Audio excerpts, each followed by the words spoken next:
Buenas tardes. Continúo esta serie que yo llamo Cavilaciones y que son artículos cortos que yo escribo al albur de hechos o circunstancias que me llaman la atención. Están publicados en alguna prensa o incluso en mi propio blog, pero creo que es conveniente aprovechar las tecnologías del presente y ofrecerlos en YouTube porque hay personas que prefieren oír a leer y es bueno hacerlo entonces. El de hoy se llama Bruja, dicho así a modo de insulto, porque hace un tiempo algunas activistas en España lanzaron el grito de combate: somos las nietas de las brujas que no pudisteis quemar, como si nos hubiéramos quedado con ganas de hacerlo. Además, el apelativo bruja se ha oído en varios parlamentos españoles. En uno incluso se ha mencionado el vuelo sobre una escoba. En ningún caso, sin embargo, se tiene en cuenta lo que era una bruja ni lo que era la Inquisición española. Si se conociera el papel que ésta desempeñó, se la tendría en una alta consideración, porque en realidad fue refugio y protección de aquellas supuestas abuelas de quienes hoy las quieren defender. El Santo Oficio, que operaba en la península y los territorios de ultramar, entendía de delitos de herejía y brujería cuando así se decidió, pero también de otros como la bigamia, el perjurio, la violación, los abusos sobre menores, la falsificación de moneda, el contrabando de armas y caballos, etc. De ahí que muchas sentencias no tuvieran que ver con herejía ni con brujería. Además de ello, es que muchos reos preferían los tribunales de la Inquisición porque eran menos intransigentes que los del rey. En otros países no fue así. En España se calcula que fueron ejecutados por sentencia inquisitorial entre 1.500 y 3.000 personas a lo largo de 4 siglos. Algunos autores elevan la cifra hasta 4.000. Sin embargo, en Inglaterra fueron más de 360.000. Las brujas quemadas en Alemania fueron más de 25.000. En Suiza unas 4.000. En Inglaterra unas 1.500.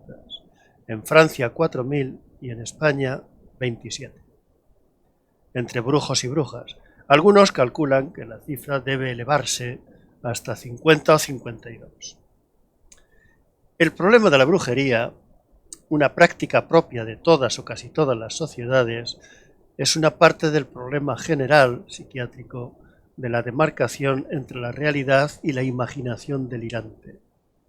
Lo propio de la europea, de la brujería europea, una reminiscencia del paganismo, fue la incorporación a sus delirios de elementos cristianos. En el proceso de Zugarramurdi, la primera y última gran causa contra la brujería en España, se halló que, según confesiones de los propios acusados, la secta se juntaba en aquelarre todos los viernes del año, en vísperas de las 3 Pascuas, la noche de Reyes, etc. Y siempre asistía el demonio, que oficiaba una misa y predicaba en vascuence. Lo que allí sucedía, incluyendo las coyundas de Satán con cada uno de sus fieles, ya fueran hombres, mujeres, niños o ancianos, produce repugnancia a la imaginación más depravada. Los brujos y brujas tenían además el poder de convertirse en yeguas, cabras, cerdos y otros animales para espantar a los viajeros, de provocar tempestades en el mar y arruinar las cosechas en el campo, de aderezar ungüentos maléficos, de matar a personas, etc. También eran vampiros y devoraban cadáveres, sobre todo de niños. Hubo una oleada intensa de terror que, procedente de Francia, infundieron estos seres en Vera del Bidasoa el año 1610. El terror, alimentado por relatos de apostasías, culto a Satanás, que se aparecía a sus fieles como macho cabrío, orgías con íncubos y súcubos, vuelos en compañía de sapos, etc., se extendió por Guipúzcoa y el norte de Navarra. Para preservar a los niños de semejante mal, el vicario dio cobijo a más de 40 en su casa, donde los bendecía antes de que se durmieran y luego vigilaba su sueño. Vestido con estola y sobrepelliz, pasaba la noche entre rezos paseando entre aquellas criaturas. Pero Satanás ordenó que los aquelarres se celebraran en las proximidades con el fin de ir todas las noches a ver si podían robar alguno y devorarlo en un festín sacrílego. 11 personas fueron condenadas a la hoguera, de las que 5 eran hombres y 6 mujeres. De esos condenados, 5 fueron quemados en efigie, porque habían muerto ya. Pero hubo quien albergó dudas sobre el proceso y la sentencia misma, y fue don Alonso de Salazar y Frías, inquisidor. Fue comisionado por la Suprema para investigar los hechos. La Suprema estaba en Madrid. Entre otros extremos, comprobó que unas 22 ollas de ungüentos y otros potes con sustancias terroríficas se habían hecho con métodos ridículos. Dio de comer de aquellos potajes, como él los llamó, a varios animales y comprobó que eran inofensivos. Demostró luego a los testigos y a los propios brujos que no había sucedido nada de lo que habían declarado y confesado. Les trató de convencer incluso de que de ninguna manera eran lo que ellos mismos decían ser.